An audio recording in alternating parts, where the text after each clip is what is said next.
우리가 읽어가는 말씀 호세아 12장 말씀 여기에서는 야곱의 과거의 생애를 회상을 시켜주면서 이스라엘의 초기의 역사가 어떠했는가 하는 것들을 이야기하십니다. 그리고 그러한 백성들을 향해서 이제도 하나님 앞으로 다시 돌아올 것을 촉구하시고 그렇지 않게 된다면 하나님의 징계가 임하게 될 것을 또다시 여기서 반복을 하고 있습니다. 즉 우리가 읽어가는 이 호세아서 후반부의 계속적인 내용이 하나님의 사랑, 이스라엘 백성들의 패역 이것이 계속적으로 대조가 되면서 그 백성들을 향해서 계속적으로 여호와 하나님께 돌아오라 하는 그런 말씀을 전달하고 있음을 우리가 확인하게 됩니다. 1절부터 6절까지 옛 이스라엘의 역사의 교훈을 생각할 것을 그들에게 말씀해 주십니다. 그리고 후반부 7절부터 14절의 내용에서는 헛된 대상을 의지하고 있는 이스라엘 백성들에게 하나님께서는 그들을 징계하실 것을 또다시 말씀하고 계십니다. 1절 말씀으로 한번 가서 보시면은 이렇게 말하죠. 에브라임은 바람을 먹으며 동풍을 따라간다. 이스라엘 백성들을 두고 하는 말씀입니다. 바람을 먹는다 그랬어요. 바람이 이렇게 우리가 먹을 수 있는 대상이 아니죠. 바람을 먹는다고 아무리 먹어본들 그것이 우리의 배를 채워주지를 못합니다. 그냥 그것은 헛된 것에 지나지 않는 거죠. 배고프다 그래서 바람을 먹는 사람은 없어요. 그렇죠? 또 비유를 들기는 뭐라고 말하냐면 동풍을 따라간다 그랬습니다. 사막에서 불어오는 그 바람을 따라간다 이 말이죠. 따라가게 되면 결국 그 바람의 결과가 뭘까요? 메말라 죽는 것입니다. 이스라엘 백성들이 자신을 지으신 하나님, 자신들을 그토록 사랑하시는 하나님을 외면하고 다른 대상들을 의지하고 바라는 것은 마치 바람을 먹는 것과도 같고 사막에서 불어오는 뜨거운 동풍을 따라가다가 결국 메말라 죽게 되는 결과를 맞는 것과 같다. 이렇게 비유를 통해서 말씀하고 있는 겁니다. 그들의 범죄에 대해서 그들은 거짓과 포악을 일삼았음을 이야기해 주죠. 이어지는 말씀, 거짓과 포악을 더하여 아수르와 계약을 맺고 기름을 애굽에 보내도다. 이방의 나라들을 의지하고 그들과 동맹 조약을 맺어서 그들에게 도움을 바라려고 하는 이스라엘의 계책, 그것에 대해서 하나님이 지적하시면서 말씀하고 계십니다. 헛된 나라를, 이방 나라를 의지하는 것들은 다 헛된 일이다. 이 사실을 말하는 겁니다. 아수르와 계약을 맺고서 애굽에다가 기름을 들였다. 소위 강대국의 조공을 바치면서 강대국의 보호를 바라는 태도를 이렇게 말하고 있는 것입니다. 그러나 그런 것들이 다 헛된 일이다. 이렇게 말씀을 하시는 거죠.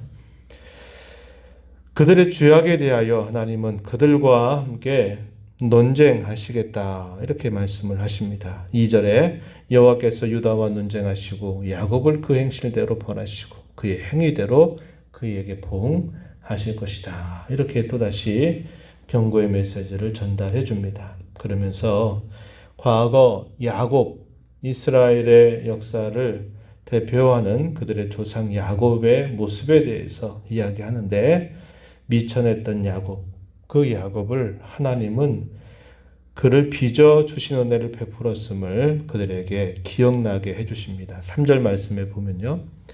야곱은 모태에서 그의 영의 발 뒤꿈치를 잡았다. 힘으로는 하나님과 겨루되 천사와 겨루어 이기고 울면서 하나님께 간구를 올렸다.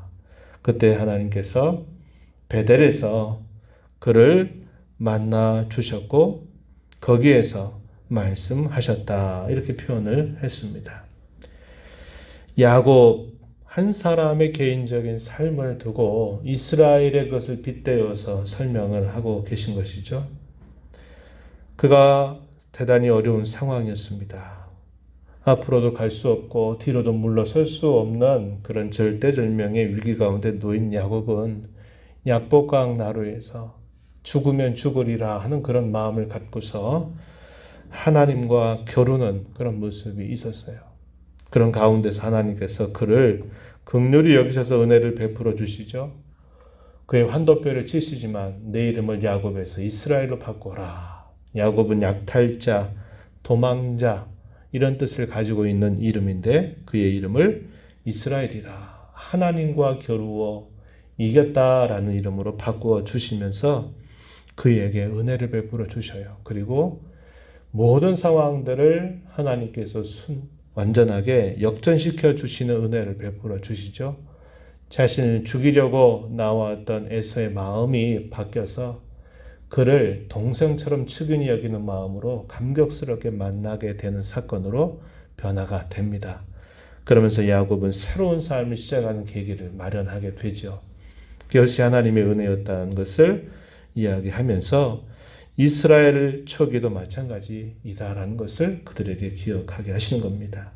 미전한 민족을 하나님께서 그를 만나 주셔서 그에게 말씀하시고 그를 인도해 주셨다는 것을 이야기합니다. 5절 가서 보면은 그를 만나 주셨던 하나님, 또 이스라엘을 만나 주신 하나님은 만군의 하나님 여호와시다. 이 사실을 다시 한번 기억나게 합니다. 천군 천사에 의해서 둘러싸여 계신 만군의 여호와. 이 여호와라고 하는 이름은 하나님과 그 백성 사이에 맺은 특별한 언약의 관계를 나타낼 때 나는 나다. 나는 스스로 있는 자다. 나는 내가 너에게 말한 대로 반드시 이룰 자다라고 하는 그 이름의 의미로 여호와라고 하는 이름을 그 백성들에게 알려주십니다. 근데 그 하나님은 천군과 천사 모든 그런 영적인 피조물들을 거느리시는 능력 있는 그들의 하나님이시다라는 것을 표현할 때 만군의 하나님 여호와다 이런 표현을 그들에게 알려주셔요. 야곱을 조성해 주시는 하나님, 이 야곱을 돌보아 주시는 하나님, 그 하나님이 바로 여호와이시다 이것을 그들에게 표현해 주고 있다는 겁니다. 그 하나님께서 그들에게 요구하셨던 중요한 요구가 뭐냐? 그것이 바로 여호와 하나님께로 돌아와서 인애와 정의를 지키는 것이고 항상 하나님을 바라는 것이다. 이것을 그들에게 말씀하고 계십니다. 6절 말씀 그렇게 말하죠. 내가 만군의 하나님 여호와다. 너희의 하나님이다. 라고 말씀하시면서 그러니 너의 하나님께로 돌아와서 인애와 정의를 지켜라. 항상 너의 하나님을 바라라. 이렇게 하나님께서 말씀하십니다. 언약을 맺으신 하나님의 요구가 이와 같다. 이것을 말씀하시는 것이죠. 비천하고 초라하고 보잘것없는 야곱을 하나님께서 만나서 그의 이름을 바꾸시고 그의 새로운 삶을 시작하게 하셨던 것처럼 모든 민족들 가운데서 뛰어난 민족이 아닌 이스라엘을 하나님께서 택하셔서 그들을 만나시고 그들과 언약을 맺어서 그 백성들을 오랜 역사 가운데서 끊임없이 돌봐주셨던 하나님이 그 백성들에게 늘 요구하시는 것은 오직 하나다 이 말입니다. 하나님 안으로 돌아오라는 거죠. 여호와께로 돌아와서 그분이 하시는 말씀을 듣고 인애와 공의를 지켜라. 항상 하나님을 바라라. 이것을 요구하신다. 이것을 그들에게 이야기하시는 겁니다. 그러나 그 이스라엘 백성들의 범죄는 뭡니까? 이러한 하나님의 요구가 정당하고 마땅하고 그것이 곧 그들의 행복과 유익을 위한 것임에도 불구하고 그들은 그 모든 것들을 베풀어 주신 하나님을 향해서 배은망덕한 태도를 보여왔다는 겁니다. 그들의 죄와 교만에 대하여 하나님께서 말씀을 해주시는데 7절로부터 9절에 표현됩니다. 7절 말씀에 보면은 이렇게 말하죠. 상인이라 손에 거짓 저울을 가지고 속이기를 좋아한다. 이렇게 말합니다. 이스라엘 백성들 많은 부를 축적했는데 그 부를 축적하게 되는 과정들이 불의한 방법을 통해서 부를 축적했다. 이렇게 지적을 하십니다. 여로보암 2세, 이스라엘 나라의 최고의 번영기라고 말할 수 있는 그 시대를 속속히 들어가서 가다 보면 그러한 부의 많은 부분들이 정당하게 땀을 흘려서 얻은 수고가 아니라 불의한 방법으로 부를 축적한 것에 대해서 지적하시는 말씀입니다. 거짓 저울을 가지고 속이기를 좋아하는 상인 장사꾼에다가 그들을 비유하고 있는 것입니다. 그러면서 그들의 교만한 태도에 대해서 말씀하기를 8절 나는 실로 부자라. 내가 재물을 얻었는데 내가 수고한 모든 것 중에서 죄랄 만한 불의를 내게서 찾아낼 자 아무도 없을 것이다. 이렇게 말하면서 자랑하고 있는 그들의 태도를 말씀하시죠. 실로 부자라. 죄라 할 만한 것이 없다. 이렇게 말하는 것은 자신들의 모든 것들을 알고 계신 하나님을 그들이 얼마나 무관심하게 여기고 있는가 하는 것을 단적으로 보여주는 태도입니다. 소아시아의 7교회 보낸 편지 가운데서 요한계시록을 보게 되면 라오디게아 교회에 대하여 그렇게 말하죠. 그 라오디게아 교회가 위치하고 있는 그 지역은 대단히 부유한 지역입니다. 그래서 그들이 경제적으로 어려움이 없어요. 그러면서 나는 부자다. 나는 부족한 것이 없다라고 생각하지만 주님 뭐라고 말씀하세요? 안약을 사서 좀 바르고 그것을 봐라. 내 실상을 봐라. 너는 참으로 초라하기 그지없는 자다. 이렇게 책망하시는 말씀을 우리가 기억해 보게 되죠. 당시 에브라임이 마치 그와 같다. 이렇게 말씀합니다. 거짓된 부를 축적하고 그로 인해서 교만하고 자신들의 죄악에 대하여 알지 못하고 하나님의 관심이 없는 그들의 모습에 대해서 말씀하시면서 너희가 장차 새로운 장막절을 지키게 될 것이다. 이렇게 말씀을 하십니다. 9절 말씀 보면은 네가 애굽 땅에 있을 때부터 나는 내 하나님 여호와다. 내가 너로 다시 장막에 거주하게 하기를 명절날에 하던 것 같게 하리라. 너로 다시 장막에 거주하게 한다. 이 말은 그들이 또 다시 광야와 같은 그런 생활을 하게 된다는 겁니다. 그런 가운데서 마치 장막절을 맞게 되는 일들이 있게 될 거다. 이렇게 말씀하시는 거죠. 이 무슨 말씀일까요?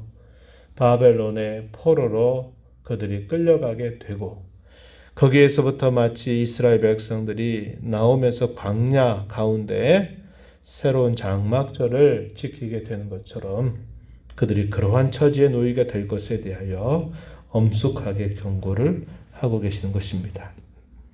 그들을 향해서 하나님께서 얼마나 많은 말씀을 하셨는가를 이야기해 주시는데 10절 가서 보면은 여러 선지자에게 말하였고 이상을 많이 보였다. 선지자들을 통해서 비유를 베풀었다. 이렇게 말합니다. 많은 말씀들을 하나님께서 이스라엘 백성들에게 이렇게 저렇게 말씀하시고 보여주셨다는 것을 이야기합니다. 그러나 그 백성들은 그러한 말을 귀 기울여 듣지 않았다는 것이죠. 완고하게 하나님의 말씀을 거절했다는 것을 말해줍니다. 그런 거절했던 대표적인 도시 두 곳을 지적하시는데 11절에 보면 길르앗과 길갈이라고 하는 곳 그곳을 지적하고 계시죠. 이 길르앗은 불의의 대명사로 표현을 하고 있고 길갈이라고 한 지역은 우상 숭배의 근원지, 근거지로 이 길갈이라고 하는 것을 나타내 주고 있다는 겁니다. 하나님께서는 선지자를 통해서 그들을 인도하시고 그들을 보호하신 일을 끊임없이 베풀어 주셨건만 그들은 그 하나님의 인도와 보호를 거절하고 그들이 엉뚱하고 헛된 일들에 그들의 마음을 기울이고 있다는 것을 말씀하십니다. 그러면서 마지막 절에 또다시 그들이 하나님의 진노를 유발했고 마침내 그들은 그의 피로 그의 위에 머물게 될 것이고 그의 수치가 그들에게로 돌려지게 될 것이다. 이런 말씀을 하시고 계신 것입니다. 오늘 저와 이 말씀을 보면서 하나님의 마음을 헤아리고 또 헤아리는 자세를 가져야 합니다. 그리고 오늘 우리의 모습 속에 이러한 모습들이 늘 일어나고 있다는 것을 우리는 잘 살펴볼 수 있어야 되겠고, 죄와 비참으로부터 저희들을 예수 그리스도로 말미암아 구원해 주신 그 하나님의 변함없는 사랑, 놀라우신 사랑을 우리는 기억하면서 필요할 때 하나님을 찾고 또 필요 없다 생각할 때 하나님을 외면하는 그런 신앙, 소위 달면 삼키면서 써버리면 쓰게 되면 뱉어버리는 그런 신앙생활이 아니라 우리는 매사 모든 일들 속에서 늘 하나님을 의지하며 살아야 되는 백성이다. 하나님만을 바라보며 살아가야 되고 그분의 말씀을 듣고 순종한 자로 살아야 된다 하는 것을 다시 한번 깨닫고 마음에 깊이 되새기면서 주신 이 하루를 힘써 살아가게 되기를 바랍니다. 하나님 아버지, 이 새벽을 깨워서 오늘도 저희들의 걸음을 주께로 향하게 하심을 감사합니다. 미천하고 곤비했던 저희들의 인생 속에 하나님 찾아와 오셔서 저희들을 만나주셨고 저희들을 구원하시고 저희들에게 귀한 주의 사랑으로 말미암아 빚어주시고 이제까지도 인도해 주신 것을 감사드립니다. 어려울 때 하나님을 찾다가 어려움이 없을 때 하나님을 외면하는 그런 모습들이 얼마나 많은 역사 속에서 반복이 되었던 사실이고 또 지나온 저희들의 삶을 되돌아볼 때마다 저희도 그렇게 하나님을 홀대하며 여기며 살 때가 얼마나 많이 있었는지 보게 됩니다. 주께서 저희에게 베풀으신 크고 귀한 은혜를 감사하면서 늘 하나님을 바라보라고 하시는 것, 저희의 행복을 위해서, 저희의 복을 위해서 주께서 늘 요구하시는 것임을 깨닫게 하여 주셔서 세상의 다른 헛된 것들, 도움이 되지 못하는 것들, 그런 것들을 의지하며 살아가는 삶이 아니라 오직 주님을 바라보고 의지하며 주님의 말씀을 듣고 그 말씀을 즐겨 순종하는 자로 살아가는 저희들이 되도록 인도하여 주옵소서. 너의 보좌 앞에 나와서 아버지 은혜를 간절하게 구하는 모든 심령들의 간구를 귀 기울여 주시고 들어주시기를 바라오며 예수님 이름으로 기도하옵나이다. 아멘.